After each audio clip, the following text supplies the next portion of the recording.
Discuss करते हैं इन सभी क्वेश्चंस को, किस तरीके से ग्रामेटिकल फॉर्मेशन होता है इन क्वेश्चंस का, किस तरीके से इनको यूज़ किया जाता है। 2 मिनट के लिए मैं थोड़ी सी इसका सिलेबस डिस्कस कर दूं, जो भी एग्ज़ाम में पूछा जाता है। डिफरेंस डिस्कस कर दूं कि जो हम लोग बेसिक चीज़ें पढ़ते हैं उससे हमारे एग्ज़ाम में कितनी चीज़ें पूछी जाती हैं, और जो जो एग्ज़ाम में अब चीज़ें पूछी जा रही हैं एडवांस स्ट्रक्चर। अगर आप लेटेस्ट में प्रीवियस ईयर के एग्ज़ाम दे रहे हैं या फिर आप प्रैक्टिस कर रहे हैं तो आपको आइडिया होगा कि पहले एक टाइम था, मतलब करीब मतलब जो पहले अभी 2-3 साल पहले जो एग्ज़ाम था वहाँ पे सब्जेक्ट वर्ब एग्रीमेंट जो हमारा ग्रामर का, हालांकि ग्रामर का टॉपिक नहीं होता है, वो हम लोगों ने बना दिया सब्जेक्ट वर्ब एग्रीमेंट। जो सब्जेक्ट और वर्ब के बीच में जो रिलेशन होता है और ऑब्जेक्ट के बीच में रिलेशन होता है, वहाँ से जो क्वेश्चन पूछे जाते थे वो मैक्सिमम एरिया वहाँ से कवर कर लेता था। जो ग्रामर के स्ट्रक्चर्स वगैरह पूछे जाते थे वहाँ से क्वेश्चंस बन जाते थे। अब आप देख रहे हैं कि अब जो लेटेस्ट में एग्ज़ाम हो रहे हैं, पहले क्या हो, देखो एक तरीका होता है जो हमें पढ़ना होता है। बेसिकली जब भी हम कभी स्टार्ट करते हैं तो एक कॉमन चीज़ें होती हैं जो हमारे एग्ज़ाम्स में पूछी जाती हैं, ठीक है। तो 2 मिनट के लिए यहाँ डिस्कस कर लेते हैं। जो लोग एक स्ट्रेटजी टाइप ही हो जाएगी ये। इंग्लिश में 3 सेक्शंस हम लोगों से पूछे जाते हैं एग्जाम में। तो ग्रामर पूछी जाती है, वोकैबुलरी पूछी जाती है, कॉम्प्रहेंशन पूछा जाता है, रीडिंग कॉम्प्रहेंशन, ठीक है। अगर ग्रामर की बात करूं तो आपको स्पॉटिंग एरर्स पूछे जाते हैं, सेंटेंस इंप्रूवमेंट पूछा जाता है, फिल इन द ब्लैंक्स पूछे जाते हैं, डायरेक्ट इनडायरेक्ट स्पीच पूछी जाती है, एक्टिव पैसिव पूछा जाता है, क्वेश्चन टैग्स पूछे जाते हैं। ये पूरा एरिया होता है जहाँ से आपका ग्रामर कवर हो जाता है, ठीक है। पर लोगों को लगता है या स्टूडेंट्स को लगता है कि ये वो पोर्शन होता है जो रटने का होता है, यहाँ पे ग्रामर काम नहीं करती है। बट मैं बता दूं कि ये पोर्शन रटने का नहीं होता है। हालांकि ये रटने का ज़रूर, अगर मान सकते हैं कि रटने का होता है, बट इसमें भी ग्रामर्स काम करती है। सपोज़ करो आपसे इन्हीं वर्डों जो यहाँ पर हमसे फिल इन द ब्लैंक्स में हो गया, या फिर आपको कहीं कोई ऐसे जो वोकैब होती है ना, वोकैब वो लिमिटेड वोकैब है। आप अगर एसएससी या किसी बैंक, पर्टिकुलर बैंक की जो आईबीपीएस एसबीआई वगैरह के एग्ज़ाम होते हैं उनमें वोकैबुलरी, आप इंग्लिश ग्रामर, अगर इंग्लिश पूरी लैंग्वेज में वोकैबुलरी देखती हैं तो बहुत ज़्यादा है। बट एग्ज़ाम में वोकैबुलरी जो पूछी जाती है वो उसका दायरा बड़ा लिमिटेड है। वो वोकैबुलरी यहाँ पूछी जाती है, वही वोकैबुलरी आपकी एरर में डाल देंगे, वही आपको रीडिंग कॉम्प्रिहेंशन पैसेज वगैरह में डाल देंगे। तो वोकैबुलरी कहीं नई नहीं आती है, वोकैबुलरी वही घूम फिर के आती है। अच्छा, वोकैबुलरी जैसे सिनोनिम्स, एंटोनिम्स वगैरह हो गया या मिसस्पेल्ड हो गए, यहाँ पे होता क्या है कि अपने बाद जो होते हैं फिक्स वर्ड लेते हैं। जैसे कोई वर्ब ट्रांसिटिव वर्ब है, इनट्रांसिटिव वर्ब है, आपने ग्रामर तो पढ़ ली, ठीक है, बट आप उन वर्ड्स को आइडेंटिफाई कैसे करेंगे कि ये ट्रांसिटिव है या इनट्रांसिटिव है, ठीक है। टीचर्स वगैरह बता देते हैं।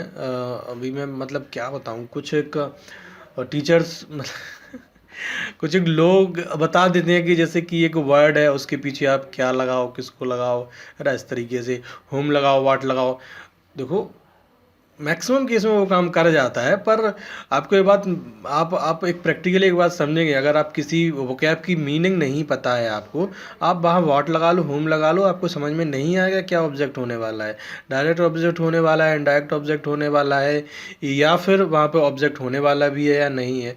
वो तब काम कर जाते हैं वहाँ पे वाटर होम के रिप्लाई या डायरेक्ट इनडायरेक्ट ऑब्जेक्ट के लिए, कि जब आपको पर्टिकुलर वोकैबुलरी का कहीं ना कहीं मीनिंग पता है, थोड़ा सा आइडिया है उस वोकैबुलरी के बारे में, उस पर्टिकुलर वर्ड के बारे में। अगर आपको एक ऐसा वर्ड दे दिया जाए जो आपको दूर दूर तक कहीं ना पता हो, और फिर आप वहाँ पे आप वाटर होम का रिप्लाई लगा के देख लो, दोनों सही हो जाएंगे, आप चेक भी नहीं कर पाओगे क्या सही है क्या गलत है। तो ये जो वर्ड हैं, जब इनके बाद हम इनके डिक्शनरी में पढ़ते हैं, या फिर मैं प्रेफर करता हूँ कि आप डिक्शनरी में ही पढ़िए, क्योंकि डिक्शनरी में होता क्या है कि इनके एग्जाम्पल्स गिवन होते हैं। और जैसे ऑक्सफोर्ड की डिक्शनरी है, उसमें ऑक्सफोर्ड एडवांस लर्नर, उसमें इसके बाद जो होने वाले वर्ड हैं वो भी यूज़ हो जाते हैं, कौन सी प्रपोजिशन आपको यूज़ हो रही है, इस तरीके से वो फ्रेज टाइप में यूज़ बता देते हैं, तो उससे हमें याद करने में बड़ी आसानी हो जाती है, ठीक है। तो ये रटने वाला सेक्शन नहीं होता है, ये कहीं ना कहीं हमारा यहाँ पर यूज़ होता है। बकाया मैं कॉम्प्रहेंशन की बात करूँ तो कॉम्प्रहेंशन में जंबल सेंटेंस हो जाते हैं, जिन्हें हम PQRS या सेंटेंस अरेंजमेंट के नाम से भी जानते हैं। क्लोज टेस्ट हो गया, रीडिंग कॉम्प्रहेंशन हो गया, ठीक है। रीडिंग कॉम्प्रहेंशन मान सकते हैं कि आपकी रीडिंग स्किल बहुत अच्छी होनी चाहिए, स्पीड होनी चाहिए, पर रीडिंग स्किल से क्या होता है, कहीं ना कहीं आपकी अंडरस्टैंडिंग ग्रामर से ही आएगी, ठीक है। आपने एक पैसेज पढ़ लिया, एक मतलब 2 मिनट का कोई पैसेज या 5 मिनट का, जो जनरली लोग 2-3-4 मिनट में पढ़ लेते हैं, वो आपने 1 मिनट में पढ़ लिया, ठीक है। अगर आपकी अंडरस्टैंडिंग नहीं होगी तो वो पढ़ने का भी कोई मतलब नहीं होगा। आप उसको 1 सेकेंड में भी पढ़ लो, अगर अंडरस्टैंडिंग नहीं होगी तो आप उसको समझ भी नहीं पाओगे। तो वो अंडरस्टैंडिंग भी ग्रामर से आती है, ठीक है। जंबल हर एक चीज़, एक पूरा पोर्शन ग्रामर से कनेक्ट है। अगर दिमाग में लोगों को चलता है कि PQRS हो गया, ये सब तो मैं ऐसे कर लूँगा, वैसे कर लूँगा, आप कर लोगे 75% 80% क्वेश्चंस कर लेते हैं लोग, बट जो आगे का जो प्रोसेस होता है, जहाँ सिलेक्शन होती है, वहाँ आपकी काम नहीं करते हैं लॉजिक वगैरह, वहाँ आपको अंडरस्टैंडिंग होनी चाहिए ग्रामर की बहुत अच्छे तरीके से, तभी आप एडवांस चीज़ों को, क्योंकि 75 अगर आप कर लोगे या फिर तो सामने वाला भी तो कर लेगा। एग्ज़ाम तो सभी लोग दे रहे हैं ना, तो सभी कर लेंगे उतना। तो जो एडवांस चीज़ें होंगी जो आप नहीं कर पाओगे, लड़ाई तो वहीं होनी है ना। तो आपके पास समझनी होगी कि जो आप इजीली कर लोगे वो और दूसरे लोग भी बहुत इजीली आसानी से कर लेंगे। जहाँ आपको प्रॉब्लम होगी वहाँ दूसरे लोगों को ही प्रॉब्लम होगी, तो जहाँ प्रॉब्लम होगी लड़ाई वहीं होनी है, ठीक है। तो अब तक जो एग्ज़ाम्स में या जिस तरीके से क्वेश्चंस पूछे जाते रहे हैं, वो एक बेसिक हमारा पार्ट्स ऑफ स्पीच है, यहीं से क्वेश्चन बन जाते थे।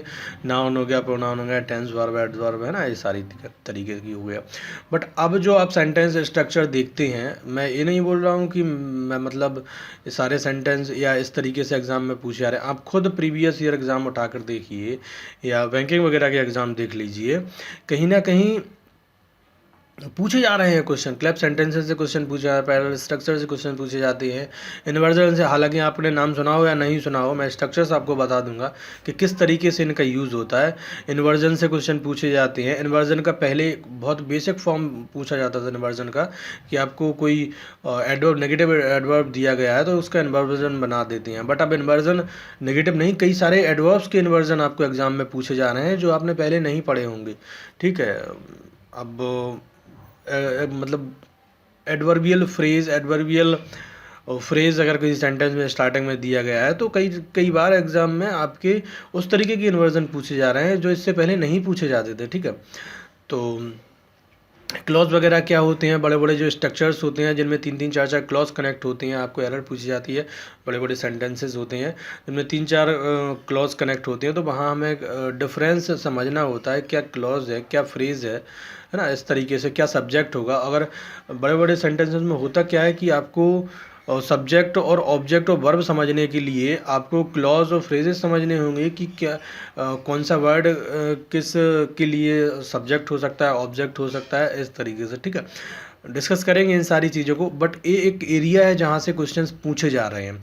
नाउन फ्रेज हो गया, नाउन फ्रेज का किस तरीके से यूज़ होता है, कब वो सब्जेक्ट बन सकता है, कब वो ऑब्जेक्ट बन सकता है, कॉम्प्लीमेंट कब बन सकता है, प्रोपोजिशनल फ्रेज हो गए, किस तरीके से सेंटेंसेस का फॉर्मेशन होता है। जीरो एंड इन्फिनिट पे बड़े बेसिक क्वेश्चन पूछे जाते थे पहले, हालांकि अब जीरो एंड इन्फिनिट पे बड़े बड़े क्वेश्चंस पूछे जा रहे हैं। रिड्यूस्ड एडजेक्टिव क्लॉज से बहुत ज़्यादा क्वेश्चन पूछे जाते हैं। पहले एक टाइम था जब रिलेटिव प्रोनाउन से क्वेश्चन पूछे जाते हैं, अब रिलेटिव प्रोनाउन छोड़िए, अब रिलेटिव एडजेक्टिव से क्वेश्चन पूछे जाने लगे हैं, ठीक है। रिड्यूस्ड एडजेक्टिव क्लॉजेज वगैरह से, जिसको हम रिड्यूस्ड एडजेक्टिव क्लॉज भी बोलते हैं, ठीक है।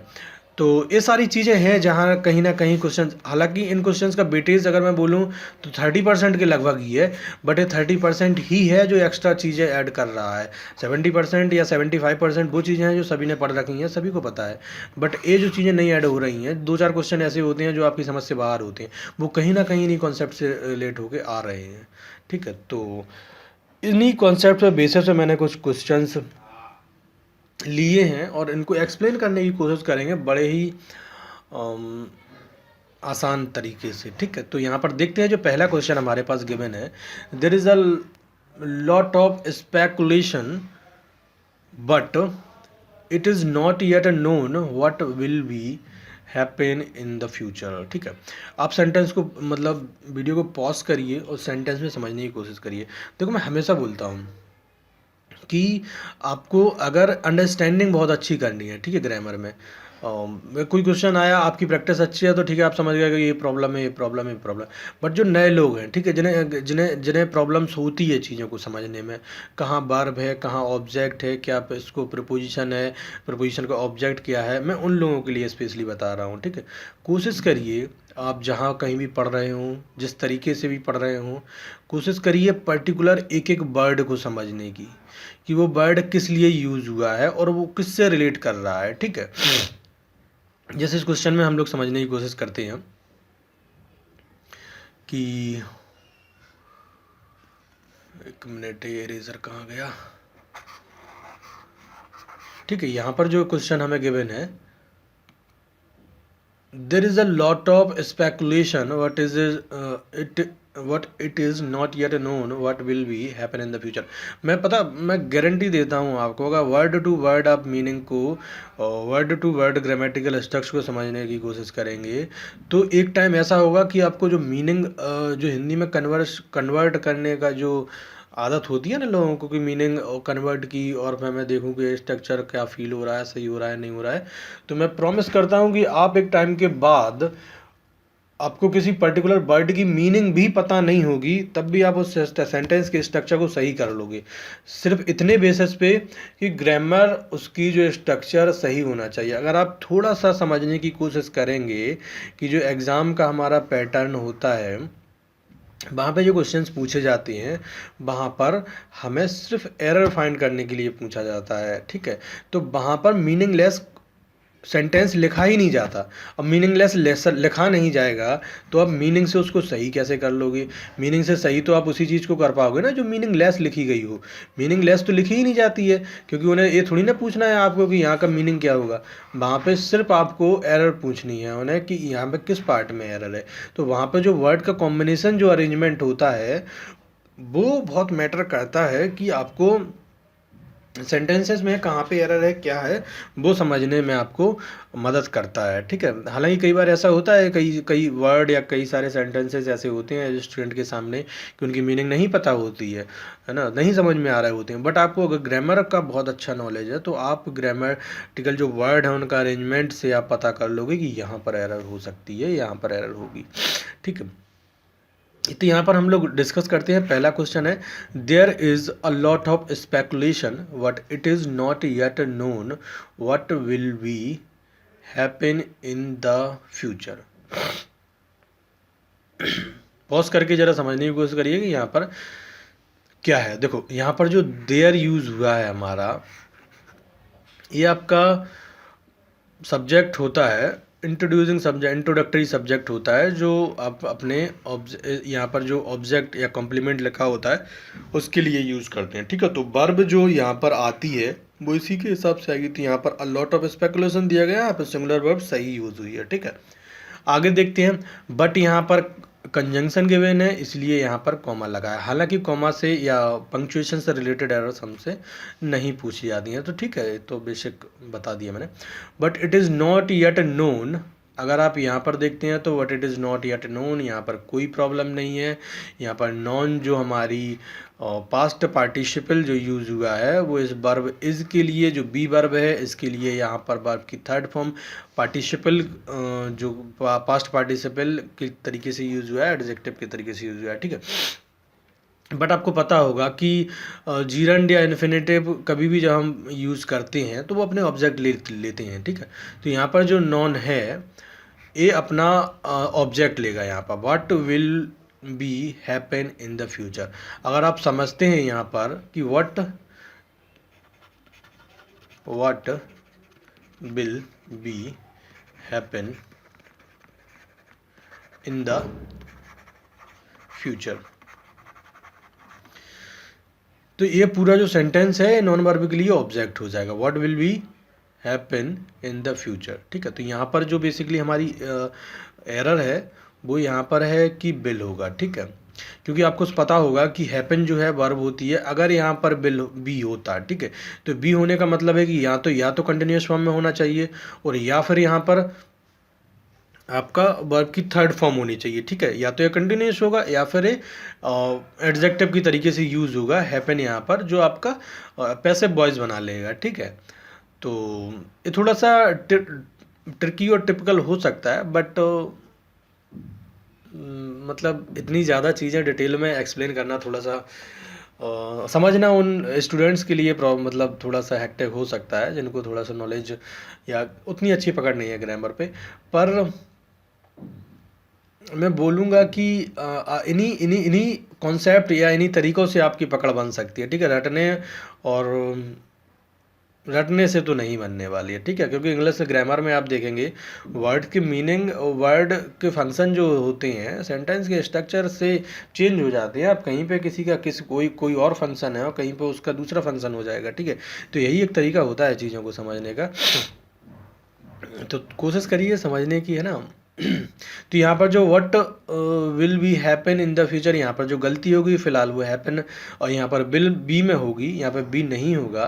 बकाया मैं बात कर रहा हूँ इस पूरे ऑब्जेक्ट की, ठीक है। यहाँ पर जो एरर है वो तो ठीक है, बट मैं बात करनी है यहाँ पर इस what will happen in the future. यहाँ पर ये जो पूरा गिवन है ये आपका ऑब्जेक्ट गिवन है यहाँ पर नॉन वर्ब के लिए, ठीक है।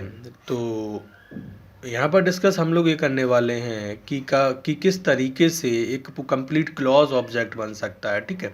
इसको इंग्लिश ग्रामर में हम लोग एक तो नाउन क्लॉज बोल सकते हैं, नाउन क्लॉज या व्हाट क्लॉज, ठीक है। यहाँ पर थोड़ा सा इसको एक्सप्लेन करते हैं डिटेल में। देखो फ्रेज क्या होता है, फ्रेज क्या होता है, वर्ड्स का कॉम्बिनेशन होता है, ठीक है। Word combination, word combination, but उसमें सब्जेक्ट गिवन नहीं होता है, सब्जेक्ट गिवन नहीं होता है, ठीक है। वो दो वर्ड का कॉम्बिनेशन हो सकता है बट मीनिंग लेस कॉम्बिनेशन होता है, वहाँ पे कोई कंप्लीट मीनिंग नहीं होती है, ठीक है। सब्जेक्ट कंप्लीट मीनिंग कब नहीं होगी, जब सब्जेक्ट नहीं होगा। तो ऑब्वियसली फ्रेज जो होता है वर्ड्स का कॉम्बिनेशन होता है बट मीनिंग लेस होता है, ठीक है। मीनिंग पूरी नहीं होती है। अगर मैं क्लॉज की बात करूं तो क्लॉज जो होता है उसमें अपना सब्जेक्ट होता है, अपनी वर्ब होती है और उसका ऑब्जेक्ट भी होता है, ठीक है। एक सेंटेंस में एक से ज़्यादा क्लॉज हो सकते हैं, जैसे कि आपने अभी इसी प्रीवियस एग्जाम्पल में देखा है। यहाँ पर एक there is a lot of speculation हो गया, यहाँ पर एक क्लॉज ए हो गया। It is not yet unknown happen in the future, एक क्लॉज ए हो गया। और यहाँ पर नॉन वर्ब के लिए what will be happen in the future, a एक अलग क्लॉज हो गया, ठीक है। तो क्लॉज जो होता है वो कंप्लीट मीनिंग शो करता है, बट जो फ्रेज होते हैं वो आपको कंप्लीट मीनिंग शो नहीं करते, ठीक है।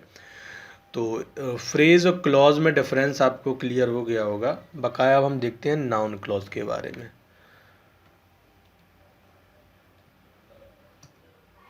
ठीक है। नाउन क्लॉज जो होता है, ऑब्वियसली नाउन से समझ में आ रहा होगा, अगर नाउन क्लॉज है तो वो सब्जेक्ट भी हो सकता है, ऑब्जेक्ट भी हो सकता है और कॉम्प्लीमेंट भी हो सकता है किसी भी गिवन सेंटेंसेस में। जैसे कि मैं एक सेंटेंस यहाँ पर लेता हूँ कि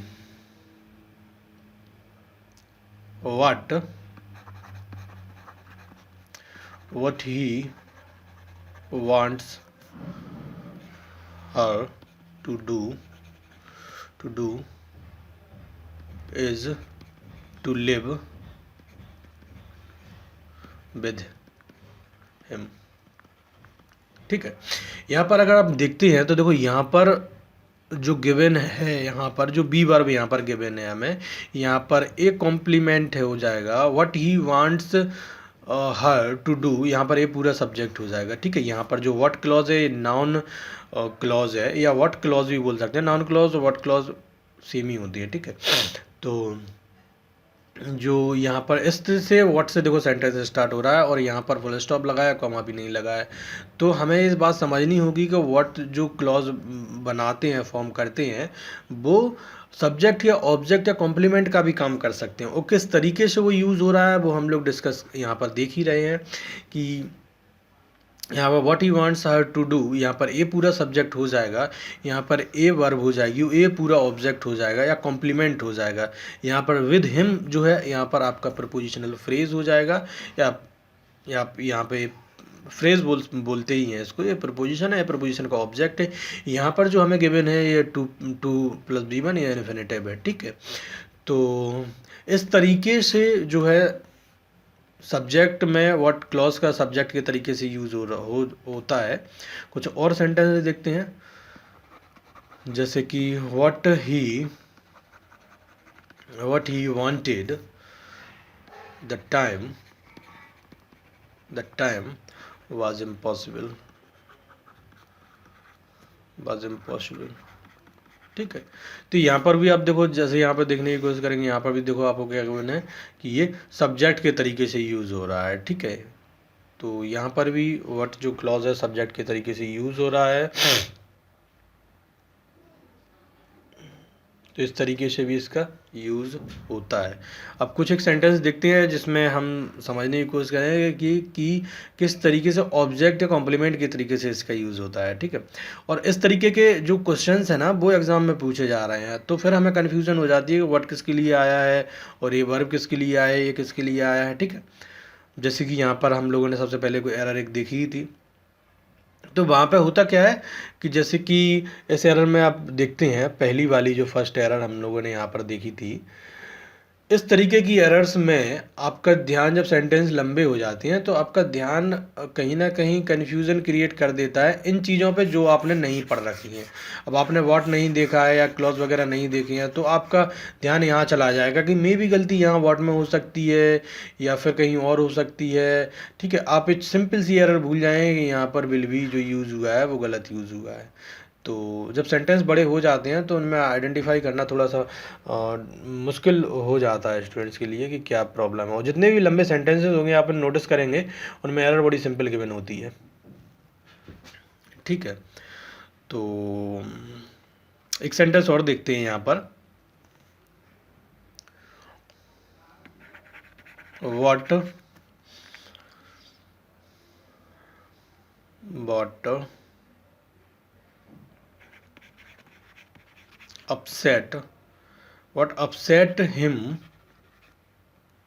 upset him most was, अच्छा ये अपसेट जो होता है तीनों फॉर्म में एक होती है, तो पास्ट में गिवन है, ठीक है।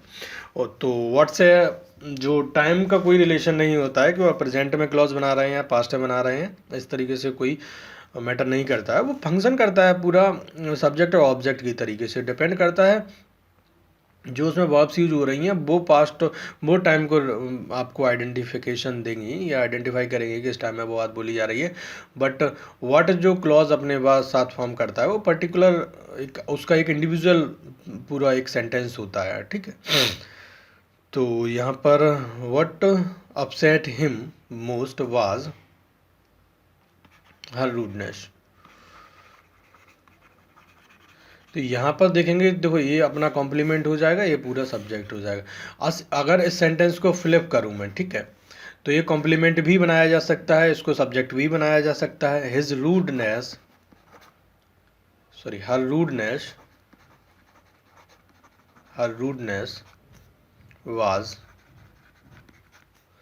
हर rudeness was what upset him most, ठीक है। तो यहाँ पर जो हमारे पास व्हाट अपसेट हिम मोस्ट जो गिवन है एक कॉम्प्लीमेंट है हर रूडनेस के लिए, ठीक है। तो आपको ये बात समझनी होगी और इन स्ट्रक्चर्स को बहुत अच्छे से समझना होगा कि जो व्हाट क्लॉज हैं या जो नाउन क्लॉज हैं वो आपका सब्जेक्ट ऑब्जेक्ट और कॉम्प्लीमेंट के तरीके से यूज़ हो जाते हैं, इनमें बड़ी कोई प्रॉब्लम नहीं होनी चाहिए आपको, ठीक है। यहाँ पर जो अगला सेंटेंस हमें गिवन है वो भी इसी तरीके से, हालांकि थोड़ा मैंने अपडेट करा दिया है इसको।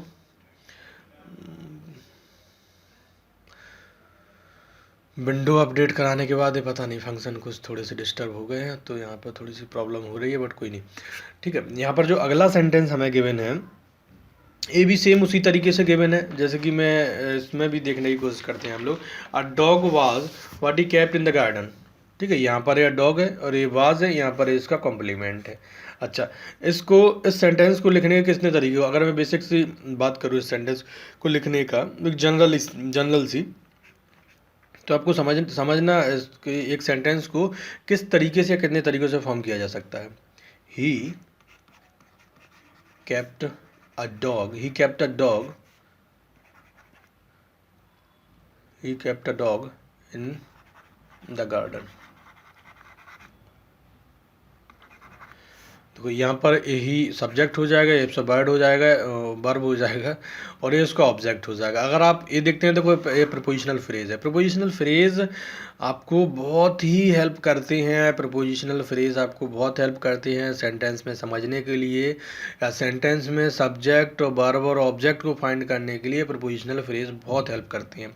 जब भी कभी प्रपोजिशन के बाद कितने भी वर्ड ऐड हों या ग्रुप ऑफ वर्ड्स ऐड हों, वो कभी एक कंप्लीट मीनिंग नहीं दे सकते। ठीक है, वो एक्स्ट्रा इन्फॉर्मेशन की तरीके से काम करते हैं। अगर आप उनको सेंटेंस से हटा भी दें तो सेंटेंस का मीनिंग कंप्लीट हो जाता है। ठीक है, वो एक एक्स्ट्रा इन्फॉर्मेशन देते हैं।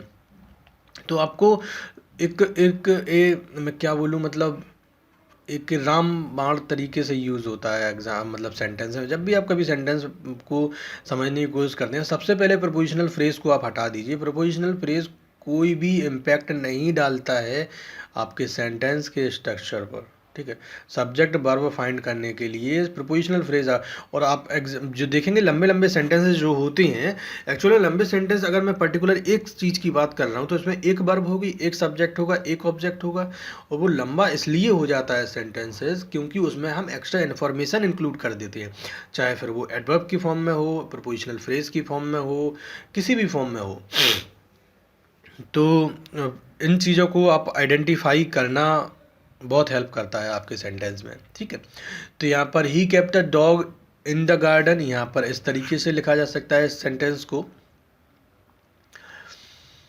जैसे कि ये भी आपने देखा होगा relative pronoun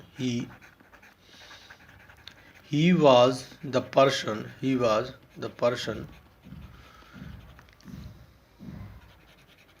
who kept a dog in the garden। ठीक है, he was the person who kept a dog in the garden. ठीक है, यहाँ पर ये सब्जेक्ट हो जाएगा और ये यहाँ पर वाज वर्ब हो जाएगी, वी वर्ब हो जाएगी, इसका कॉम्प्लीमेंट हो जाएगा। यहाँ पर who kept a dog in the garden, ये आपका एडजेक्टिव क्लॉज हो जाएगा, ये आपका रिलेटिव क्लॉज हो जाएगा, या आपका ये रिलेटिव प्रोनाउन होता है और ये उसका डिस्क्रिप्शन होता है कि किसके लिए वो रिलेटिव प्रोनाउन यूज़ हुई है। ठीक है, तो यहाँ पर ग्रामर में जो हम इस पूरे क्लॉज को बोलते हैं वो रिलेटिव क्लॉज या फिर आप एडजेक्टिव क्लॉज बोलते हैं। ठीक है, ये थोड़ा सा एडवांस हो जाएगा, बट मैं यहाँ पर बता दूंगा आगे वाले सेंटेंस में कि इस स्ट्रक्चर को भी रिड्यूस किया जा सकता है, और इसी स्ट्रक्चर की रिड्यूस फॉर्म जो है हमसे एग्जाम में पूछी जाती है। आपको 2 सेंटेंस में बताऊंगा जो इस स्ट्रक्चर को रिड्यूस करके एग्जाम में पूछे जाते हैं। ठीक है, तो थोड़ा सा होल्ड करिए इस चीज़ को। यहाँ पर हम लोगों ने डिस्कस कर लिया कि किस तरीके से जो सेंटेंस है, एक सेंटेंस किस तरीके से फॉर्म हो सकता है। ठीक है, इसी सेंटेंस की और फॉर्मेशन में देखूं अगर कि देखो इसको सब्जेक्ट बना दूं, अभी यहाँ पर एक कॉम्प्लीमेंट है what he kept in the garden, इसको अगर मैं सब्जेक्ट बना दूं what he kept in the garden was a dog।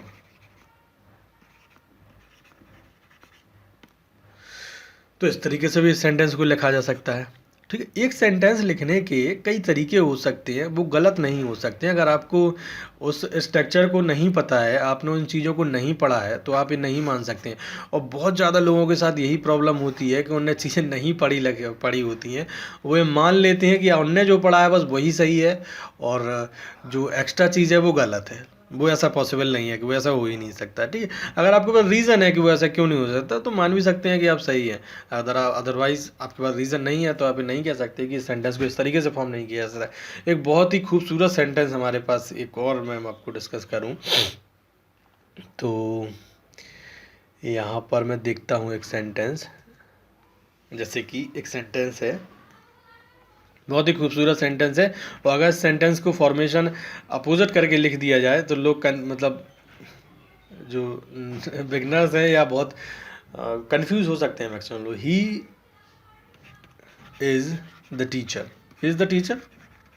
अब एक सेंटेंस है, इसको किस तरीके से लिखा जा सकता है? He is the teacher, the teacher, the teacher is what he is, ठीक है। अभी देखो यहाँ पर द टीचर हो गया, ये सब्जेक्ट हो गया, यहाँ पर ये वर्ब हो जाएगी, ये इसका कॉम्प्लीमेंट हो जाएगा। यहाँ पर ए सब्जेक्ट हो जाएगा, ये वर्ब हो जाएगी, ये इसका कॉम्प्लीमेंट हो जाएगा, ठीक है। यहाँ पर व्हाट है बट ए क्वेश्चन वर्ड है, बट यहाँ पर देखो आपकी यहाँ पर अफर्मेटिव सेंटेंस यूज़ हुआ है, ठीक है। तो जब भी व्हाट में एक चीज़ और याद रखनी है कि व्हाट में जब कभी सेंटेंसेस आपके एग्जाम में पूछे जाते हैं, यहाँ पर अगर फुल स्टॉप है तो फिर यहाँ पर हमें इंटरोगेटिव फॉर्म या इन्वर्जन नहीं बनाना है, यहाँ पर हमें पॉजिटिव सेंटेंस बनाना है, क्योंकि यहाँ पर वो क्वेश्चन वर्ड की बात नहीं कर रहा है, वो क्वेश्चन नहीं पूछ रहा है, वो आपको एक पूरा क्लॉज पूछ रहा है, ठीक है। तो इस तरीके से भी आपको समझना होगा, इस तरीके से भी एग्ज़ाम में इससे रिलेटेड भी एग्ज़ाम में एरर पूछे जाते हैं, ठीक है। एक और इसका फॉर्मेशन क्या हो सकता है? What he is the teacher. और लोग कंफ्यूज हो सकते हैं कि यहाँ पर दो दो बार इस कैसे आ सकती है, बट आपको ये समझना होगा कि व्हाट ही इज़ ए पूरा सब्जेक्ट है, ए इसकी वर्ब है, और यहाँ पर एक कॉम्प्लीमेंट है, ठीक है। तो इस तरीके से फॉर्मेशन होते हैं सेंटेंसेस की, और जो व्हाट क्लॉज है उसको हम इस तरीके से यूज़ करते हैं, इन तरीक़ों से उनका स्ट्रक्चर्स को उनको लिखा जा सकता है, ठीक है। यहाँ पर इस एग्ज़ाम में पूछा गया सेंटेंस है जो हम यहाँ पर देखते हैं, एग्ज़ाम में पूछा गया सेंटेंसेस है। इसको मूव कैसे करते हैं यहाँ पर? अच्छा ऐसे मूव करते हो, ओके। ये थोड़ा सा नया अपडेट हुआ है इसका, मुझे इतना ज़्यादा अभी थोड़ा आदी नहीं हूँ, ठीक है। तो यहाँ पर जो गिवन है वन ऑफ द मोस्ट, ये बड़ा इंटरेस्टिंग सेंटेंस है, इस सेंटेंस से आप बहुत सारी चीज़ें सीख सकते हैं, ठीक है। One of the most surprising idea, सबसे पहले तो ये एरर फाइंड करनी है कि इसमें एरर क्या है, पॉज करिए, एरर फाइंड करिए। अदरवाइज ये जितने जो वर्ड्स यूज़ हुए हैं आप पहले पॉज करके समझिए कि वर्ड किस तरीके से यूज़ हुए हैं, फिर मैं आपको फिर आप एक्सप्लेनेशन देख लीजिए कि वो वर्ड्स का किस तरीके से यूज़ हुआ है। तो यहाँ पर जो सेंटेंस हमारे पास गिवन है, one of the most surprising idea, देखो यहाँ पर जो वन यूज़ हुआ है वो सब्जेक्ट है।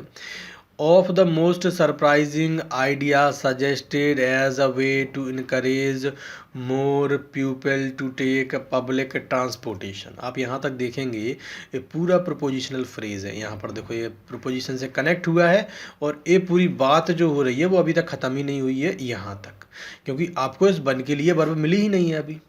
इस वन के लिए जो वर्ब गिवन है वो यहाँ पर वर्ब गिवन है, और यहाँ पर जो वर्ब गिवन है तो यहाँ पर ये वन है और यहाँ पर ये बर है, तो यहाँ पर वाज होगा। पहली जो यहाँ पर एरर थी वो ये थी, वाज होगा, ठीक है।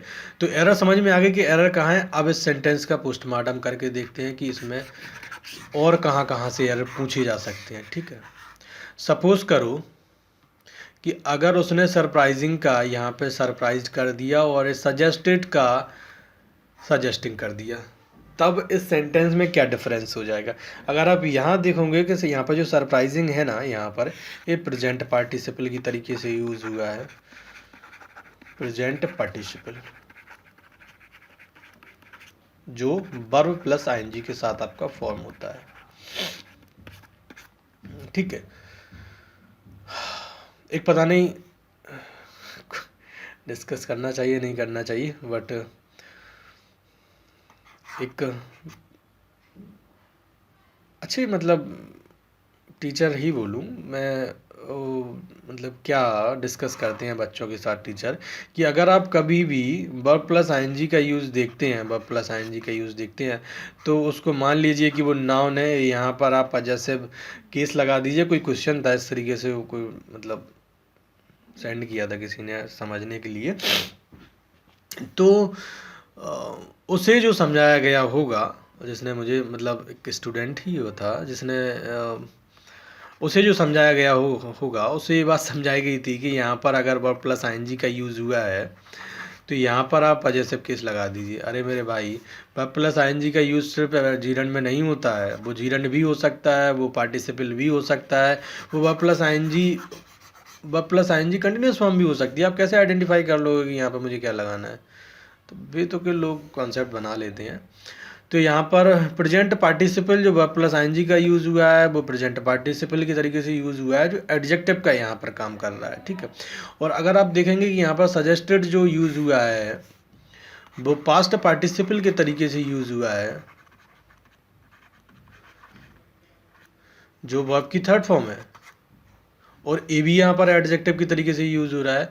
एक वर्ड आइडिया के लिए दो एडजेक्टिव यूज़ हो रहे हैं, एक सरप्राइजिंग यूज़ हो रहा है यहाँ पर, और एक यहाँ पर सजेस्टेड यूज़ हो रहा है। अब लोग इसके एक्सेप्शन बना क्या बोलूँ, लोगों ने इस पर भी बना रखे हैं कानून कि इसका किस तरीके से यूज़ होता है। बट मैं आपको थोड़ा सा ब्रीफ में देखो, जैसे हम लोगों ने पहले वो सेंटेंस देखा था ना, हु वाला, ये वही सेंटेंस है कि अगर इसको मैं थोड़ा सा एलेबोरेट करूं, बड़ा करने की कोशिश करूं, कि सरप्राइजिंग आइडिया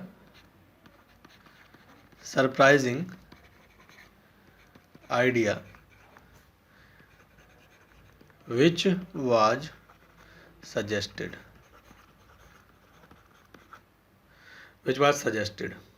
ठीक है। तो ये एक्चुअल में उसका मीनिंग है, विच वाज सजेस्टेड। ये डिस्क्रिप्शन है इस आइडिया के लिए। ये यहाँ पर एडजेक्टिव क्लॉज है, रिलेटिव प्रोनाउन के साथ यूज हो रहा है यहाँ पर।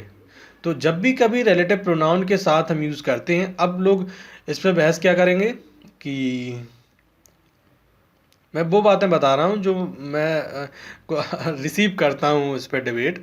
तो मे भी आपके दिमाग में अगर ये बात आए कि यहाँ पर कि किस तरीके से आप और चीज़ों को यहाँ नहीं लिख सकते हैं, अगर मैं बोलूँ यहाँ पर अगर आप रिलेटिव क्लॉज नहीं बना सकते या एडजेक्टिव क्लॉज नहीं बना सकते, तब फिर आप इसके बाद उसका कॉम्प्लीमेंट भी नहीं ले सकते, ठीक है। ये आइडिया के लिए सजेस्टेड जो यूज़ हुआ है वो आइडिया के लिए कॉम्प्लीमेंट है, और हमें इस बात को कॉम्प्लीमेंट को समझना होगा कि यहाँ पर ये एडजेक्टिव नहीं है। अगर एडजेक्टिव होता तो एडजेक्टिव की फॉर्म चेंज नहीं होती है। एडजेक्टिव को अगर आप देखेंगे कि एडजेक्टिव गुड होता है तो गुड ही होता है, उसमें कंपैरिजन हो सकता है, सुपरलेटिव डिग्रीज हो सकती हैं, बट उसकी वर्ब के साथ कोई रिलेशन नहीं होता है। वो आई गुड है या गुडिंग कर दो, आप गुडेड कर दो, है ना, ऐसा नहीं होता है उसमें। अगर सरप्राइजिंग है तो सरप्राइज्ड, सरप्राइज हो सकता है, सजेस्टिंग, सजेस्टेड हो सकता है। तो यहाँ पर जो है आपको कॉम्प्लीमेंट ही बोलना होगा, आपको यहाँ पर एडजेक्टिव नहीं बोलना होगा, और आपको ये रिलेटिव क्लॉज ही बोलना होगा, क्योंकि यहाँ पर अगर रिलेटिव क्लॉज नहीं होगा, अगर आप उसको एडजेक्टिव बोल दोगे तो फिर आप ये आइडेंटिफाई नहीं कर पाओगे कि यहाँ पर सजेस्टेड ही क्यों यूज़ हुआ। मैं सजेस्टिंग भी तो यूज़ कर सकता हूँ यहाँ पर सरप्राइजिंग के बाद मैं यहाँ पर सरप्राइज भी तो यूज़ कर सकता हूँ, पर यहाँ पर मुझे कंफर्म करना होगा कि यहाँ पर मुझे एक्टिव मीनिंग चाहिए, यहाँ पर पैसिव मीनिंग चाहिए। और एक्टिव और पैसिव मीनिंग जो हैं वो वर्ब के साथ जो आईएनजी जो फॉर्म करते हैं, जो आपके पार्टिसिपल होती हैं, वो आपको मीनिंग कन्वे करा सकते हैं, एडजेक्टिव नहीं करा सकते।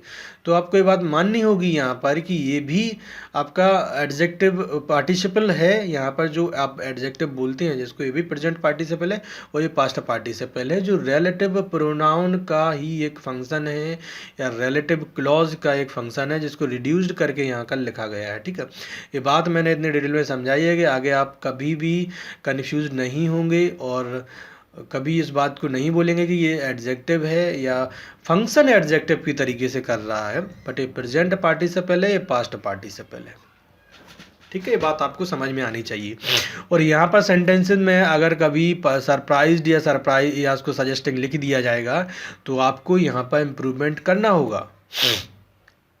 आपको मीनिंग कन्वे करानी होगी कि आपको वहाँ पर प्रेजेंट की मीनिंग चाहिए, एक्टिव वॉइस में चाहिए कि पैसिव मीनिंग चाहिए। ठीक है, तो अगला देखते हैं सेंटेंस।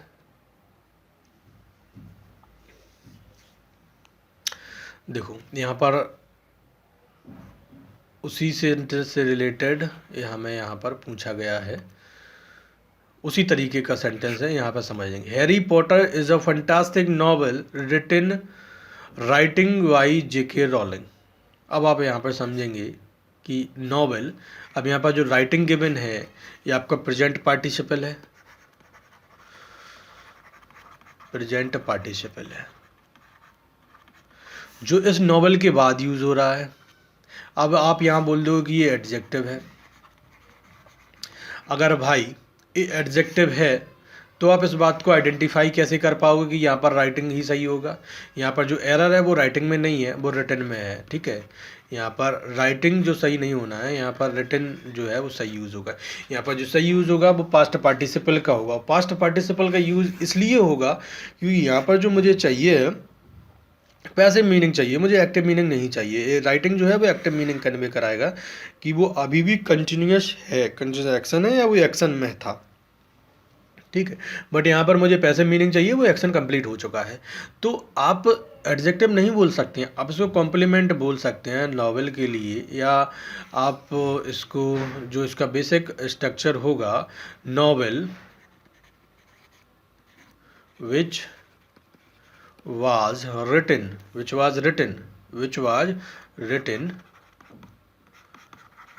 by J.K. रॉलिंग।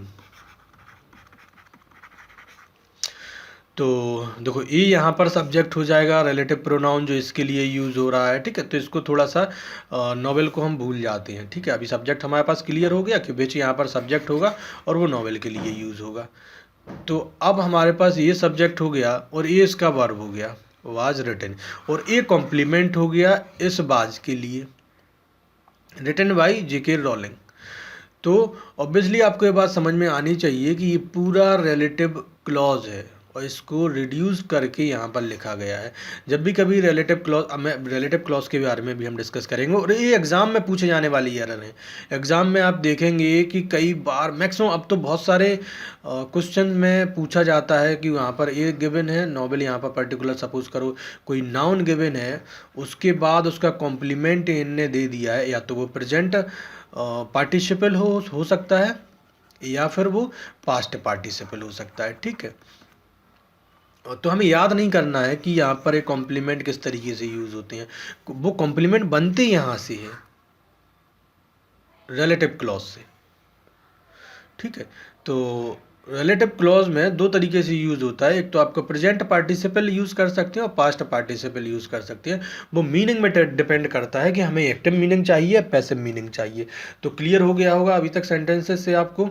बकाया रिलेटिव क्लॉज के बारे में हम लोग बहुत डिटेल में डिस्कस करेंगे। इससे पहले हम लोगों ने जो है पार्टिसिपल के बारे में डिस्कस किया था, वो आप लोगों ने नहीं देखी होगी क्लास, तो आप वो भी देखिए पार्टिसिपल के बारे में। देखो होता क्या है, जो एडवांस चीज़ें हैं, जो जहाँ पे कन्फ्यूज़न होती है, वो मैं डिस्कस कर लेता हूँ। ठीक है, और एक सेंटेंस में समझाने के लिए बहुत सारी बातें हो सकती हैं। जैसे पिछले सेंटेंस में मैंने आपको बताया कि वहाँ पे एरर में बता देता कि वहाँ पे ये एरर है, बट उस एरर कहाँ से आई है उसको समझाने के लिए बहुत ज़्यादा टाइम लग जाता है। ठीक है, फिर वो वीडियो की लेंथ जो होती है वो इतनी लंबी हो जाती है। अभी सिर्फ शायद 3-4 क्वेश्चन ही सॉल्व किए हैं और यहाँ 50 मिनट लगभग हम लोगों को होने वाले हैं। हालांकि अभी 10 सेंटेंसेज और बचे हैं, उन्हें डिस्कस, और बहुत सारी चीज़ें मैंने अभी रिड्यूस भी कर दी हैं, जैसे कि पार्टिसिपल के बारे में मुझे थोड़ा सा बीच में बोलना था और वो भी मैंने नहीं बताया। ठीक है, तो लेंथ थोड़ी सी लंबी हो जाती है। तो कनेक्ट रहिए, चीज़ों को देखते रहिए, बहुत अच्छी चीज़ें, एडवांस चीज़ें, तो बेसिक चीज़ें तो ऑब्वियसली आपको भी आती होंगी और सभी को आती हैं, बुक्स में भी लिखी हैं। जो चीज़ें बुक्स में लिखी हैं और उन्हें समझना थोड़ा सा मुश्किल होता है, क्योंकि इंग्लिश को, लैंग्वेज को समझना आसान होता तो हर आदमी बुक से ही नहीं पढ़ लेता। बुक में तो ऑब्वियसली हर कुछ गिवन है, नेट पर भी हर चीज़ गिवन है, बट उसको एक गाइड और एक एक्सप्लेनेशन की ज़रूरत होती है कि वो किस तरीके से हम लोग यूज़ करते हैं उन चीज़ों को। तो बुक से नहीं समझे, जो चीज़ें बुक से नहीं समझी जा सकती हैं वो चीज़ें मैं डिस्कस कर लेता हूँ। ठीक है, यहाँ पर एक उसी सेंटेंस पे उसी कंडीशन पे बेसिक सेंटेंस है, उसी कॉन्सेप्ट पे। I have seen 2 of the movies nominating for the Oscar this year। अब यहाँ पर हैव सही यूज हुआ है, सीन सही यूज है, टू यहाँ पर से हो जाए। यहाँ पर जो यूज हुआ है, जो प्रपोजिशन फ्रेज है, of the movies nominating for the Oscar this year, ठीक है। तो यहाँ पर नॉमिनेटिंग अगर हम देखते हैं, नॉमिनेटिंग, तो ये आपको मीनिंग दे रहा है एक्टिव मीनिंग। बट अगर आप देखते हैं कि कोई चीज़ नॉमिनेट हुई है तो वो नॉमिनेटिंग होती थोड़ी ना, ये एक्शन थोड़ी ना करेगी, वो नॉमिनेटेड होगी, ठीक है। तो यहाँ पर जो मुझे मीनिंग चाहिए वो पैसिव चाहिए, वो कॉम्प्लीमेंट हो जाएगा आपके मूवीज़ के लिए। तो यहाँ पर जो सही यूज़ होगा नॉमिनेटेड हो जाएगा, और इसका जो एक्सप्लेनेशन होगा मूवीज़ विच वर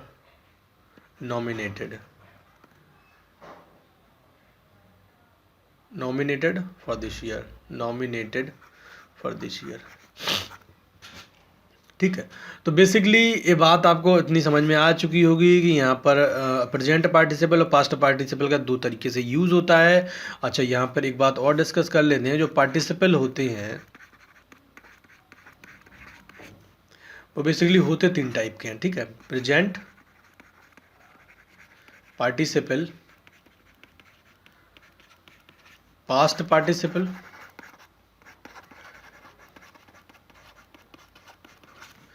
परफेक्ट पार्टिसिपल। एक परफेक्ट पार्टिसिपल, एक कोई स्टूडेंट था मुझसे कमेंट किया उसने कि सर पार्टिसिपल, बेसिकली पता नहीं, शायद वो अपने आप को बहुत मतलब समझ रहा होगा कि मैं, उसने बहुत ज़्यादा ग्रामर पढ़ रखी है, ये वो बहुत ज़्यादा नॉलेज है। वो मुझे बस बोल रहा कि पार्टिसिपल जो होते हैं वो 4 तरीके के होते हैं, 4 टाइप्स के पार्टिसिपल होते हैं। और जो सेंटेंस में जो आपका सेंटेंस होता है, टेंस होते हैं ना, जो प्रेजेंट, पास्ट और फ्यूचर, उसमें 4 जो स्ट्रक्चर होते हैं, उसमें मल्टीप्लाई किया, पता नहीं क्या किया, 4 × 3 ऐसे कुछ किया और बोला 12 टाइप के होते हैं पार्टिसिपल। अब मैं बोला ऐसे लोगों को क्या जवाब दूँ, ठीक है। तो ऐसे लोग भी होते हैं। तो आपको ये समझना होगा कि पार्टिसिपल फिलहाल 3 टाइप के होते हैं। प्रेजेंट पार्टिसिपल होता है, पास्ट पार्टिसिपल होता है, परफेक्ट पार्टिसिपल होता है, ठीक है। उनके सेंटेंस में स्ट्रक्चर आपको वेरी कर सकते हैं, बट 3 तरीके के ही पार्टिसिपल होते हैं। जो ग्रामर में मैक्सिमम टाइम पे जो हमसे अब तक नहीं पूछे जाते थे एग्जाम में, वो परफेक्ट पार्टिसिपल नहीं पूछा जाता था, हैव प्लस V3 का। बट अब इसके भी यूज़ बहुत जगह होने लगे हैं। मैं कई सारे सेंटेंस आपको दिखा दूंगा कि इसके यूज़ आपको एग्जाम में पूछे जा रहे हैं, ठीक है।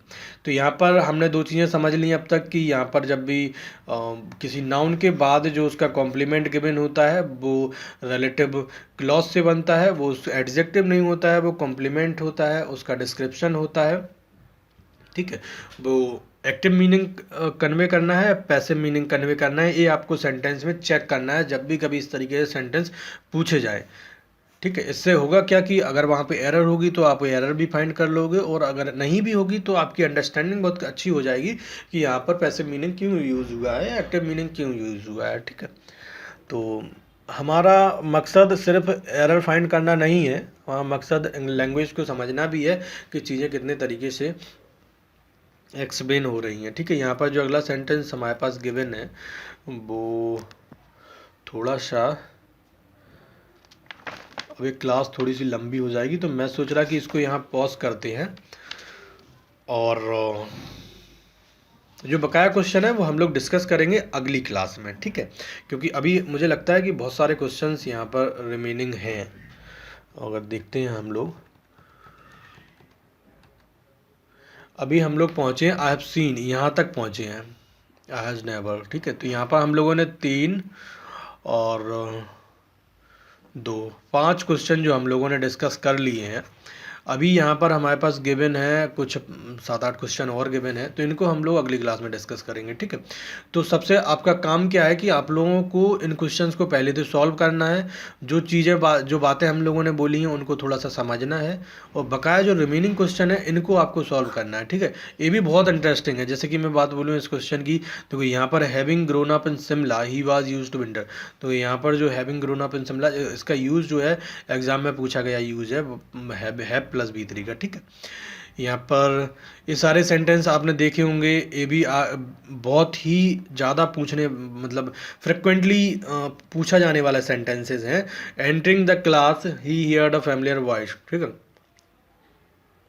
कि यहाँ पर इसमें आप देखेंगे यहाँ पर सब्जेक्ट नहीं है, ठीक है, इसमें यहाँ पर सब्जेक्ट है। तो किस तरीके से इस तरीके के सेंटेंसेस का फॉर्मेशन होता है और जहाँ पे दोनों के सब्जेक्ट कॉमन होते हैं, और कब ऐसी एरर पूछी जाती हैं। जैसे कि अगला सेंटेंस है जहाँ पे आपको यहाँ पर सेम स्ट्रक्चर है बट ये सही होगा ये गलत होगा, ठीक है। इस तरीके से जो बातें हैं आने वाली क्लास में हम लोग डिस्कस करेंगे। अभी के लिए इतना ही।